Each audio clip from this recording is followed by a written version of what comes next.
Chapter 19.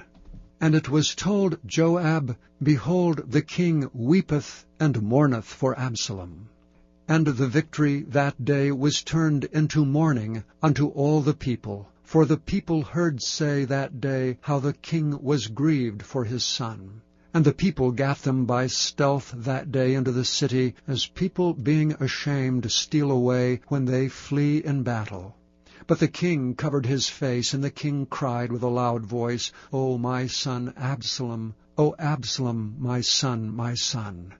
And Joab came into the house to the king, and said, Thou hast shamed this day the faces of all thy servants, which this day have saved thy life, and the lives of thy sons and of thy daughters, and the lives of thy wives, and the lives of thy concubines, in that thou lovest thine enemies, and hatest thy friends. For thou hast declared this day that thou regardest neither princes nor servants. For this day I perceive that if Absalom had lived, and all we had died this day, then it had pleased thee well. Now therefore arise, go forth, and speak comfortably unto thy servants. For I swear by the Lord, if thou go not forth, there will not tarry one with thee this night, and that will be worse unto thee than all the evil that befell thee from thy youth until now. Then the king arose and sat in the gate. And they told unto all the people, saying, Behold, the king doth sit in the gate. And all the people came before the king, for Israel had fled every man to his tent. And all the people were at strife throughout all the tribes of Israel, saying, The king saved us out of the hand of our enemies, and he delivered us out of the hand of the Philistines, and now he is fled out of the land for Absalom.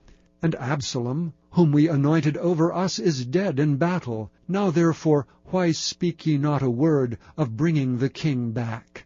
And King David sent to Zadok and to Abiathar the priest, saying, Speak unto the elders of Judah, saying, Why are ye the last to bring the king back to his house, seeing the speech of all Israel is come to the king, even to his house? Ye are my brethren, ye are my bones and flesh, wherefore then are ye the last to bring back the king? And say ye to Amasa, Art thou not of my bone and of my flesh? God do so to me, and more also, if thou be not captain of the host before me continually in the room of Joab. And he bowed the heart of all the men of Judah, even as the heart of one man, so that they sent this word unto the king, Return thou and all thy servants. So the king returned and came to Jordan, and Judah came to Gilgal to go to meet the king, to conduct the king over Jordan.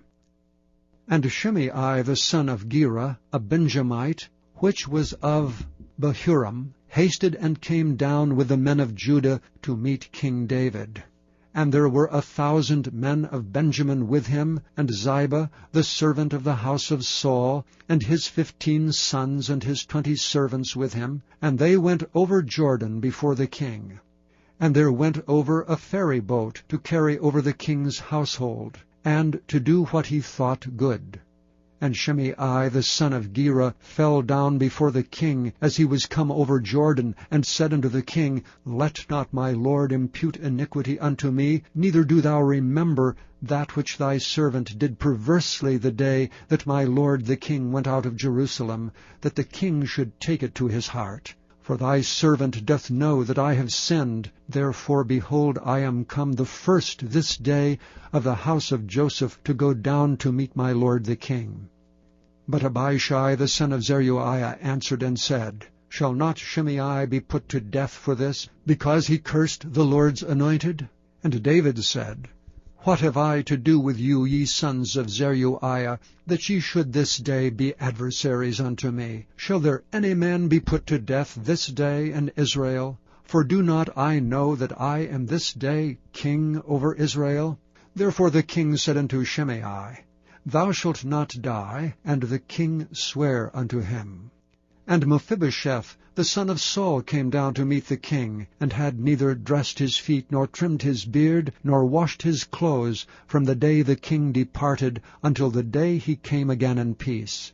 And it came to pass, when he was come to Jerusalem to meet the king, that the king said unto him, Wherefore wentest not thou with me, Mephibosheth? And he answered, My lord, O king, my servant deceived me. For my servant said, I will saddle me an ass, that I may ride thereon, and go to the king, because thy servant is lame. And he hath slandered thy servant unto my lord the king.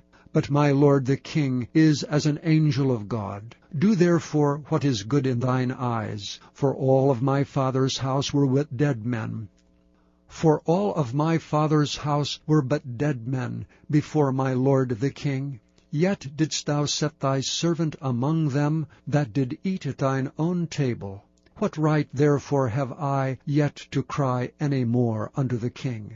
And the king said unto him, Why speakest thou any more of thy matters? I have said, Thou and Ziba divide the land. And Mephibosheth said unto the king, Yea, let him take all, forasmuch as my lord the king is come again in peace unto his own house. And Barzillai the Gileadite came down from Rogelim, and went over Jordan with the king to conduct him over Jordan. Now Barzillai was a very aged man, even 80 years old, and he had provided the king of sustenance while he lay at Mahanaim, for he was a very great man. And the king said unto Barzillai, Come over with me, and I will feed thee with me in Jerusalem. And Barzillai said unto the king, How long have I to live, that I should go up with the king unto Jerusalem? I am this day 80 years old, and can I discern between good and evil? Can thy servant taste what I eat or what I drink? Can I hear any more the voice of singing men and singing women? Wherefore then should thy servant be yet a burden unto my lord the king? Thy servant will go a little way over Jordan with the king, and why should the king recompense me with such a reward? Let thy servant, I pray thee, turn back again, that I may die in mine own city, and be buried by the grave of my father and of my mother. But behold, thy servant Chimham, let him go over with my lord the king, and do to him what shall seem good unto thee. And the king answered, Chimham shall go over with me, and I will do to him that which shall seem good unto thee. And whatsoever thou shalt require of me, that will I do for thee.